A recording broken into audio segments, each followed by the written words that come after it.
Well, it's a level 1 run. Even though I haven't recorded a level 1 DLC run before, I decided to start recording them with Skyrim. I've done some Fallout level 1 DLC runs before, so it wasn't anything new, other than the fact it was Skyrim. In Dawnguard, legally distinct Dracula, now known by his legally distinct name of Lord Harkon, has been attempting to once again take over the world. His plan to take over the world, however, must be stopped by the Belmonts. Unfortunately, they were busy. So was the Morris clan. As a result, they sent the next best thing, a Khajiit. The question still stands. Can you beat Skyrim's Dawnguard DLC at level 1? I started off by loading a save after the intro and before the character creation, so we don't have to hear, "Hey, you're finally awake," one more time. While the video is probably showing me customizing my character, here's the rules that I laid out. The DLC must be entered at level 1, and as close to a base level 1 as I possibly can. Afterwards, whatever happens, happens. If I level up inside the DLC, I level up inside the DLC. This rule is essentially brought over from my Fallout DLC at level 1 runs, as it would be impossible to actually do a Fallout DLC at level 1. The quest completion XP would bump players past level 1. All that must happen is that I enter the DLC at level 1. The only research I did prior to this was finding out where Dayspring Canyon was on my main character so I could just walk over there on my newest character. That's all the rules. Eventually, I finished customizing my character and named him the all-too creative name of Dawnguard L1. Later, I thought up the name Belmont for the character, but whoops, too late, I suppose. Anyway, meet Dawnguard L1, the Belmont. He thinks you're cool, and he's off on his soon-to-be vampire-slaying journey. Helgen went like it always does. Run, jump, run some more. I sided with the red team, and as a result, I got armor and weapons I immediately unequipped. I stripped under the pretense of literally anything contributing to armor levels. Although, to be fair, the prisoner's clothes have so non-existent stats that the stripping probably didn't change anything. I punched and suplexed my way through the Stormcloaks, and made my way through Helgen without much issue.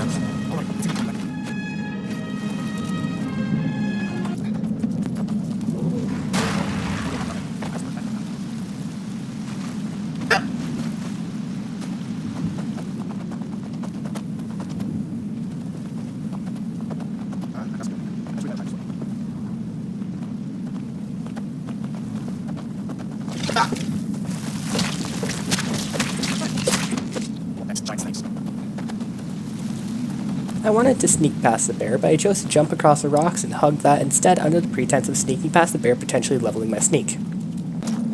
Outside of Helgen, things went as per the usual. Sell some of my Helgen gear, discover Whiterun, and use the carriage to go to Riften. Where do you want to go? Climb and back and we'll be off. If you've never been to Riften, be sure to visit the...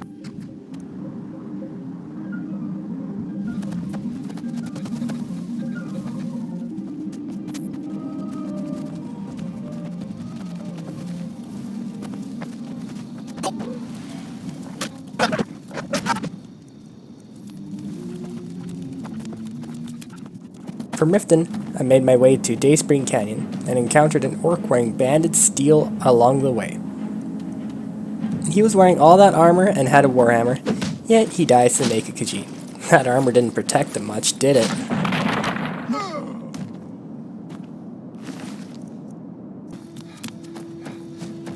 Anyway, I walked into Dayspring Canyon, and Dawnguard began.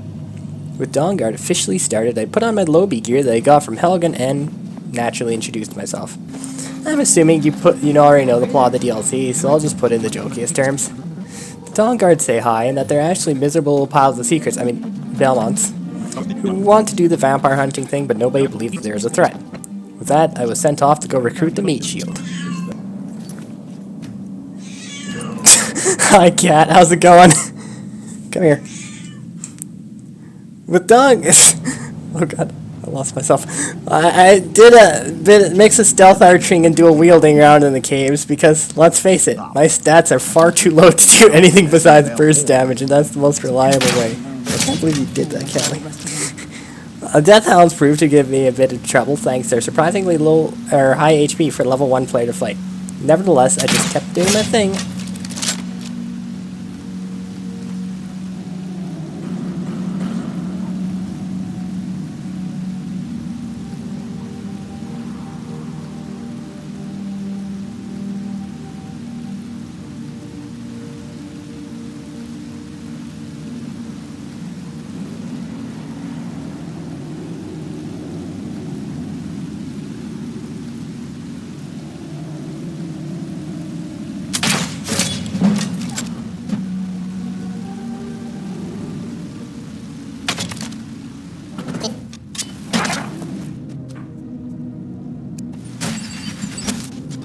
and I met my first major roadblock.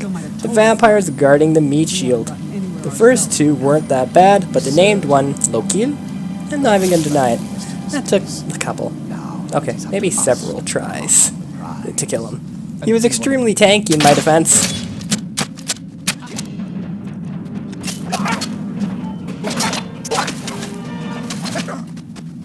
Anyway, I eventually brute forced Lokil to death and solved the world's easiest puzzle, freeing the meat shield from her prison.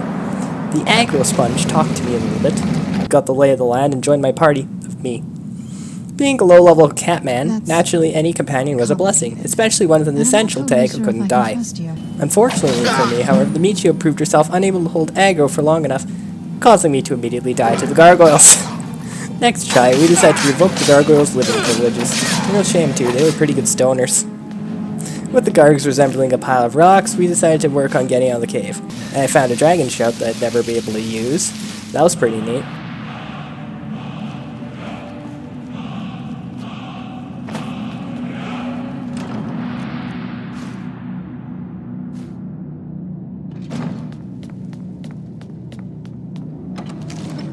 Eventually, we got out of the cave, and before we returned surrounded the castle of Volkihar, I got a pretty good idea. Introducing the Lover Stone. Yeah, the Lover Stone. In a level 1 run, I start severely underleveled and underpowered. And what better way to remedy the low-level issue than the Lover Stone? The Lover Stone's power is that it boosts all skill gains by 15%, which makes it easily one of the strongest standing stone effects in all of Skyrim. A carriage ride to Markarth later, and I discovered the Lover Stone, Skyrim level cap reacher's boon, one of the strongest standing stone effects in all of Skyrim, and third way to describe how overpowered it is. Vendor time before we went to the castle was exactly like you'd expect to be. Disenchant, alchemy, beat up Balthor. Anyway, the aggro holder and I made it back to Castle Volkihar. Your choice. So Serana wasn't too happy about everything. Harkon called me a miserable little pile of secrets, and fast-traveled me back to the castle's entrance. I mean, I was willing to just walk out the door, but okay. I'm not gonna question legally distinct Dracula.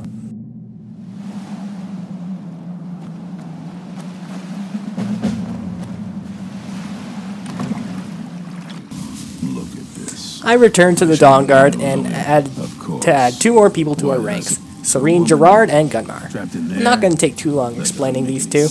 It took me a hilariously long amount of time to notice where Serene's Dwemer Gyro was, though. It was right next to her. And for Gunmar, I had little to no chance to kill the bear he wanted me to. So as a result, I just jumped onto an unusual looking rock and held myself against the wall, slightly glitching up and down as I slowly killed bears with arrows. It took a surprisingly high amount of arrows to do the job, but it worked.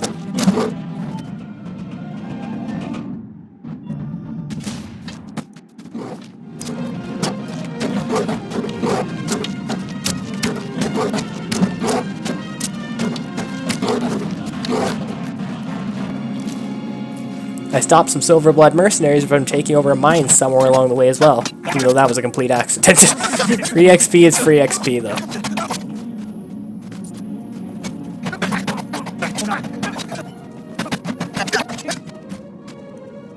That it helps us anyway. I also found a Dwemer schematic for Serene and bought some armor, but that wasn't too unique. With the 2 people in the Belmonts ranks, the next job was to go find a moth priest to translate the Elder Scroll Serana gave us. I went to the White Run carriage and immediately got breadcrumbed into Hearthfire, which would be great if Hearthfire was relevant to this run in any way, shape, or form. The carriage guy told me exactly where to go, I went exactly where he told me to, and it brought me to a trail. Said trail led straight into a cave with a fancy wind effect at the top of the castle.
I fought my way through it, killed the vampires, and beat up the moth priest, which saved him.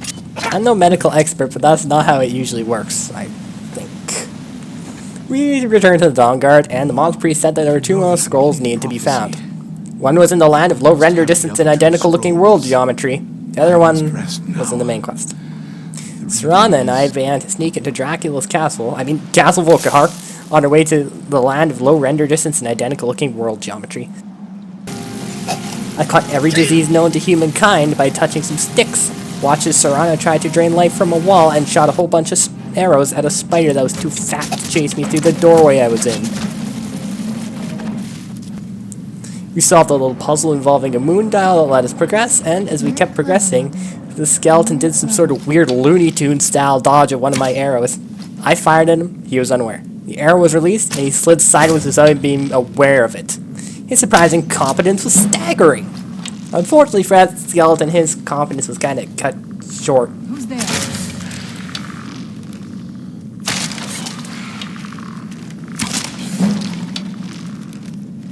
I knew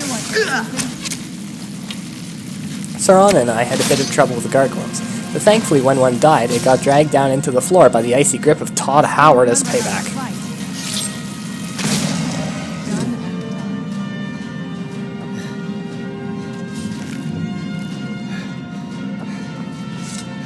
Serana gave me the option to become a vampire or remain a miserable old pile of secrets before we entered the Soul Cairn.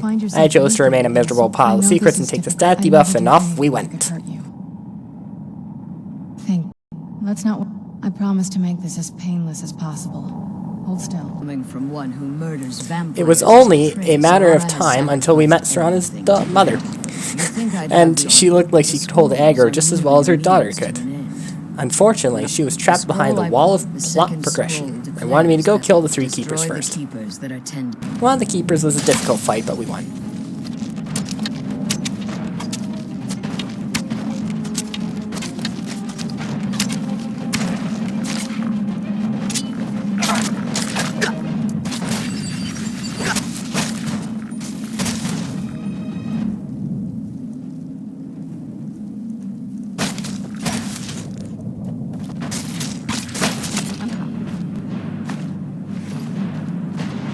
The second of them got caught on a grave, or got stuck on a grave, allowing for easy damage. A grave mistake, really.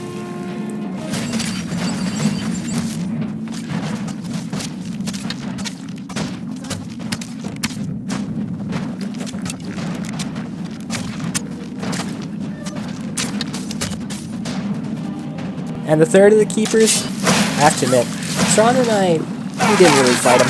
Gravity did. And, well, spoilers. Gravity wins.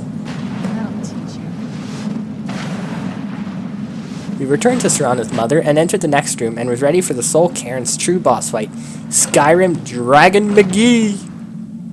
The dragon fight was thankfully rather easy thanks to the high amount of time that he spent on the ground fighting Serana and her mother, who were doing their job as aggro holders extremely well. All I had to do was kill the skeletons that Skyrim Dragon McGee summoned and then flank him with arrows until he died. His breath attack didn't have the range to reach me.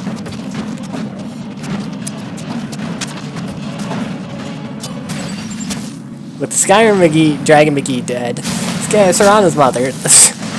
Maybe I should have tried harder for this. Serana's mother gave me the MacGuffin and I exited the room to get unique dialogue from Skyrim Dragon McGee involving me getting his nickname despite not having fought any main quest dragons. Neat. I am uncertain why.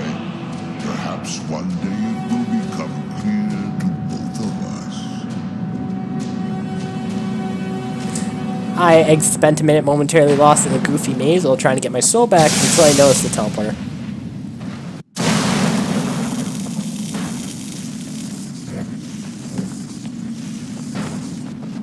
With my soul obtained, it was time to leave the line of low render distance and identical looking world geometry for good. So Serana and I did just that.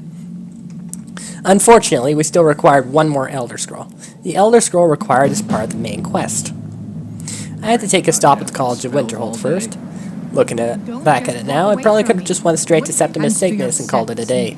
They wanted me to summon Flame Atronach, and I was so thankful I had a potion that boosted my max magic up by 100.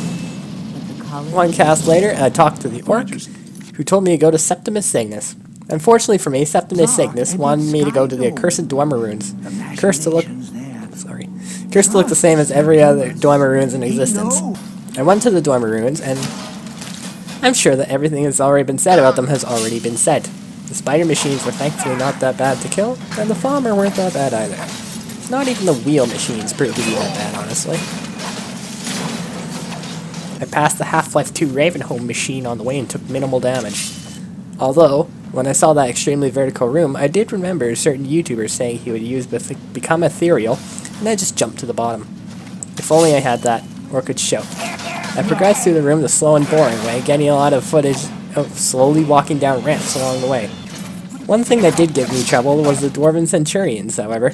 Those things had just way too much health to consider dual-wielding power attack spam as a viable option, especially considering the damage they could do to me. It was a DPS race that I would not win, so I did what I always did. Once again, made Serana fulfill the role of meat shield and tank the Centurion while I healed and shot at it. Eventually, the Centurion died of death, I got some loot, and finally we made our way into Blackreach. What can I say about Blackreach that hasn't already been said? It's Blackreach. The chorus weren't too bad. The Centurions were annoying. A few real robots got a little too close to killing me, but well, they failed. I did get some pretty cool shots though, especially on one Dwarven Centurion who was rather unaware.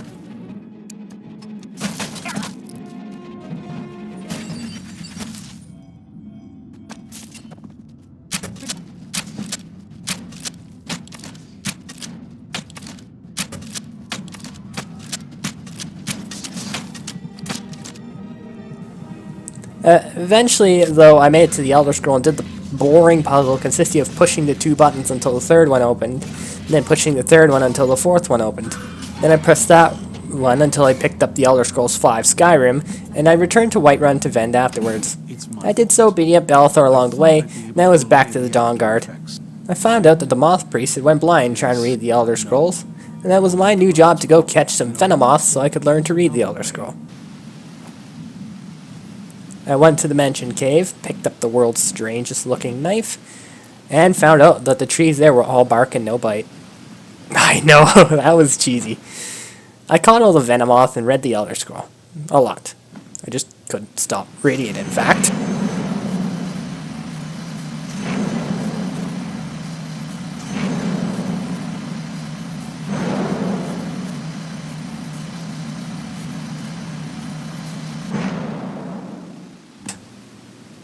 As I finished reading the Elder Scrolls V Skyrim, Serana found herself barred off from me, and we ensured that the vampires showed up, found out what happened when they ran into a mace, dagger, spells, arrows, everything really.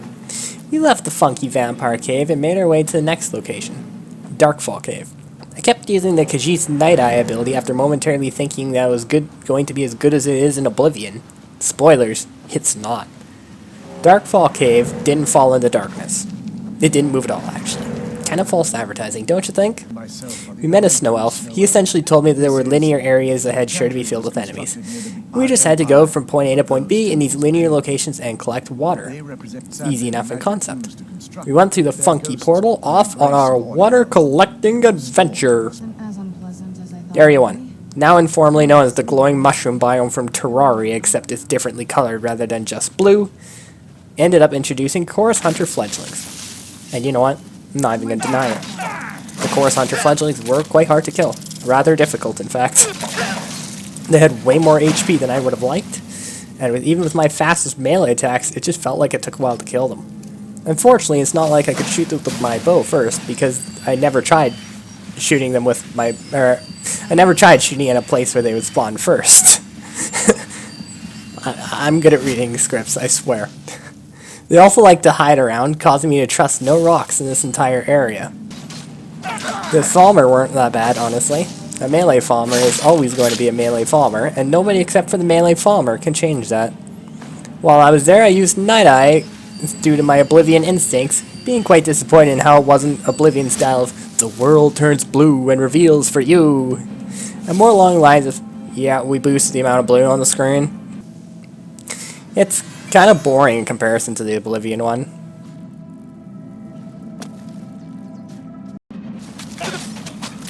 Some ranged farmer teamed up with the chorus hunters, creating a combination of enemies I knew I'd rather not have fought. But with Serana stealing all the aggro, it just kept going. The chorus hunters and farmer died, and Dawnguard L1 fulfilled his life goal of being a cat eating some fish. The farmer Gloomlurker, Jesus. The farmer Gloomlurker proved to be quite the threat, but once he died, Serana celebrated by draining the life out of the dirt. I really, really wish I could make this cave sound entertaining. I really do. However, it's just a cave, so there's not much really to write home about. I tried to use an alchemy table and got rewarded for my efforts by a chorus hunter fledgling trying to kill me for it. Though, unfortunately for it, it died of death.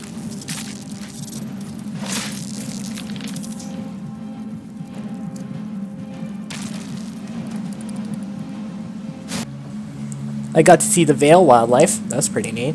Eventually, I got 1 water for the Snow Elf's religious water bottle and progressed to the next area. In the next area, I was happy to be out of the cave. I quite quickly got the 2nd water and even stood on top of a way shrine and got lifted into the air. That was pretty neat.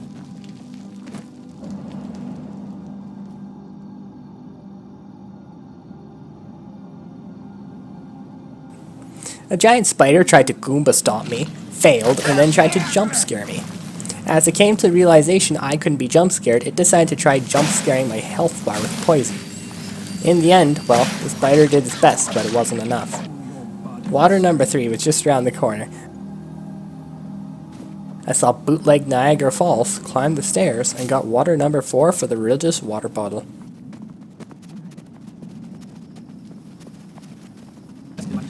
I tried to drink it, but I knew I'd have to wait until I got all 5 water bottles first. That way all 5 way shrines would get spited, not just 4.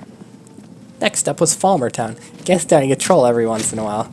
I demonstrated my amazing accuracy by missing 4 out of 6 shots on a Falmer that wasn't even fighting back, leveled up, and spent a strangely long time in the perk selection menu before continuing to fire arrows in the Falmer. Why did I mention that in the script? I fell into the water as I ascended a cliff on the quest to get a better shot, and I ended up causing some sort of physics glitch where I'd be able to swim normally in the water for a moment before I just fell through the water to the bottom of it. I figured I had to get out of it quickly, so I took the opportunity to kill a farmer. And then I rewalked the path back to where I was.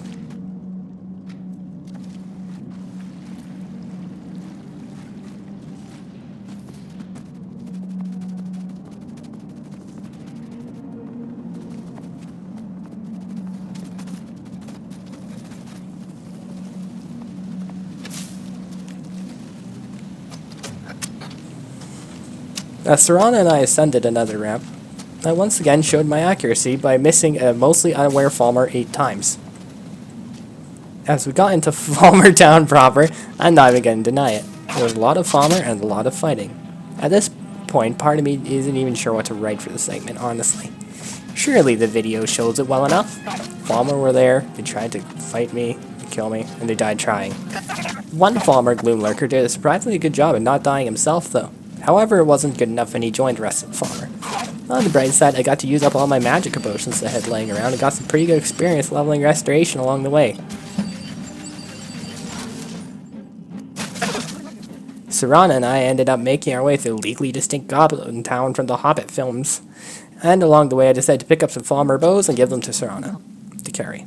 In fact, I gave her a lot of Falmer bows. Why? Probably a price to their sell value. But now that I watched the footage back, I suppose the real question would be why to not give Serana the Falmer bows. Serana was probably wondering why I gave her so many, but it's not like that would be my concern.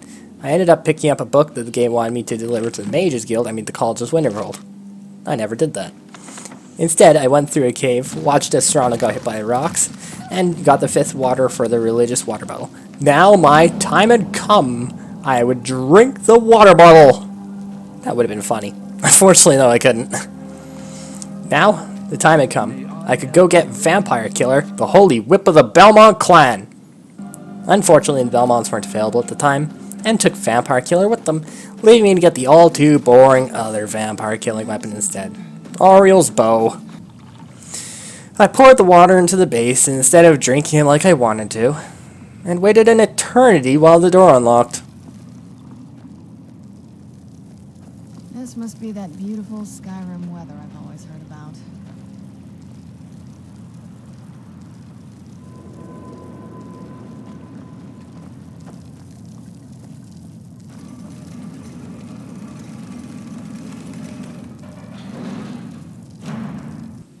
I took the free filter versus cold and immediately stole every single religious offering to Oriel that I could. I had a rule of thumb while I was in there. If you were in fact a farmer that was frozen carrying an item, expect me to take the item then kill the newly unfrozen but still pretty frozen farmer. If they didn't want to die, maybe you shouldn't have held such cool loot out for me to take. Honestly, their fault. A frost giant pretty much instantly incapacitated Serana. However, I showed the frost giant that he was no match for two things. One of them was the S key on the keyboard. The other one was a certain hallway that he was too tall to get through, allowing me to once again pelt the giant with arrows until he got arrowed one too many times and died.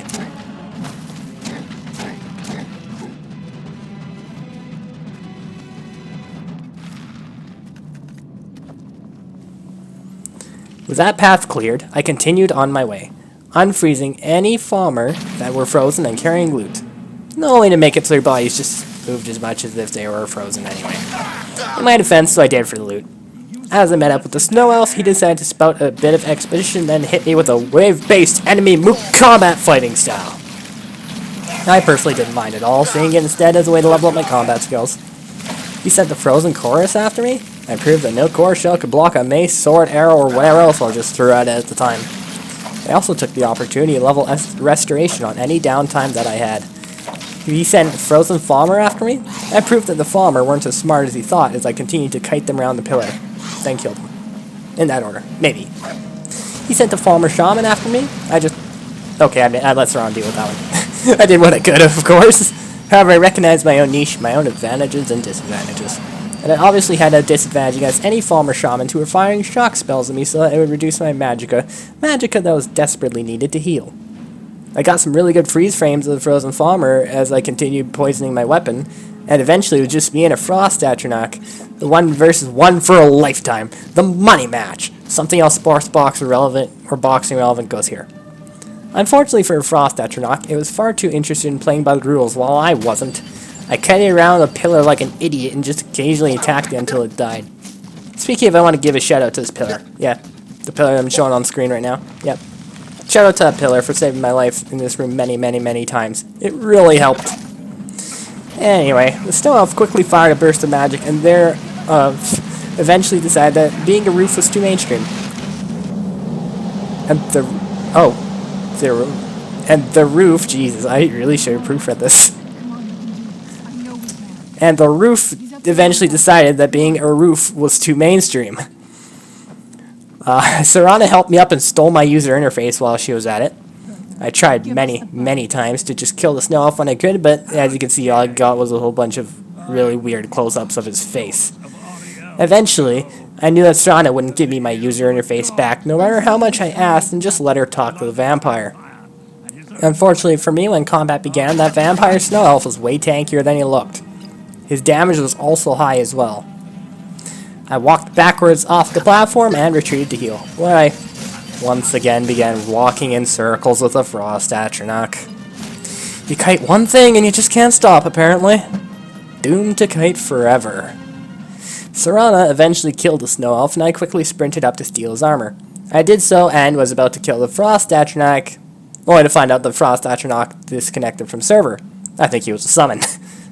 I didn't know that at the time, because I'm stupid. I missed the chance to channel my inner yes man and throw the Snow Elf's corpse off of the castle. With that, the other Snow Elf gave me Vampire Killer, I mean Oriel's bow. The living Snow Elf and Serana both dumped exposition on me, and according to Serana, now was the time for the assault on Dracula's castle, Castle Volcar. And of course, that would be a good idea, but you wouldn't believe what's next. Well, Jesus. Why can I not read today? Vendor time! It was once again time to go disenchant, enchant, make potions, sell potions, and hit Belthor whenever he ran out of money. I'm not even going to deny that. I did that a lot. I applied some level up perks and hit Belthor over and over and over and over and over until he eventually had enough money that he could cover what he was selling. I bought some health potions from the woman in Whiterun, returned to the Dawnguard, and knew now was the time. The Belmonts versus Dracula. A tale repeated many, many times. And a tale that would repeat once again. Isran told the Dawnguard to gather, and there was one member who really took their time getting over to Isran. Eventually, all of us died of old age, and the last member of the Dawnguard arrived. During Isran's speech, I was busy jumping around, being stupid, and generally trying to get dumb shots for the video.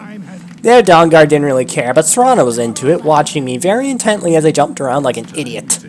With that, I was ready. The legally distinct vampire-killing weapon was ready! It was time for me to show off what a Belmont had to do. And it was time to do what a Belmont had to. I just kept going with that one. You can tell what's in the script and what's not. The moment we arrived at Dracula's castle, we knew now was the time. Gargoyles were immediately sent after us. Gargoyles that proved to be no threat under the overwhelming forces of the Dawnguard. They started out by sending a weak first wave of vampires to battle us, and one that just stood on the bridge, or just stood on the railing of the bridge into the castle for reasons unknown. There was just too much melee spam. The vampires couldn't survive, and the poor railing bridge vampire stepped off of the railing and sealed his fate.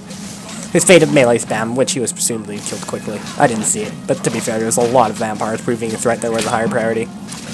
Oriel's bow, compared with the sun-hollowed arrows that the first wave of vampires were in the interior of the room, met a rather explosive surprise.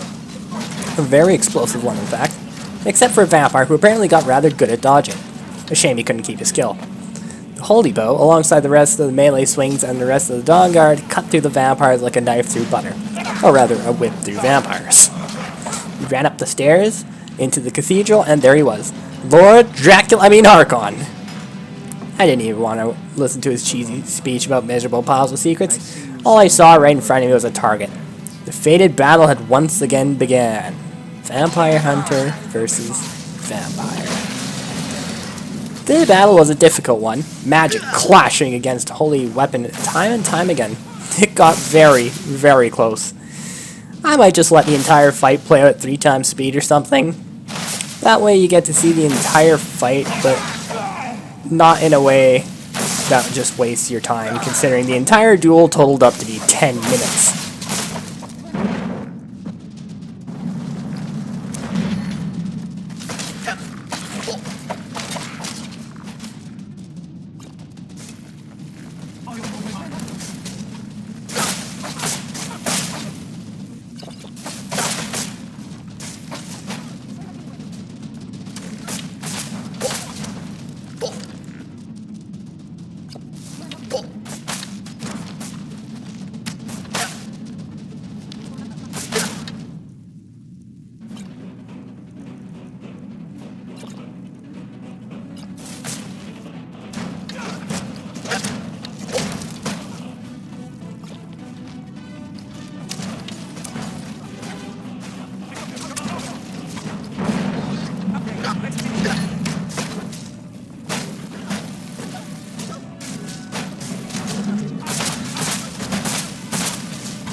So, yeah.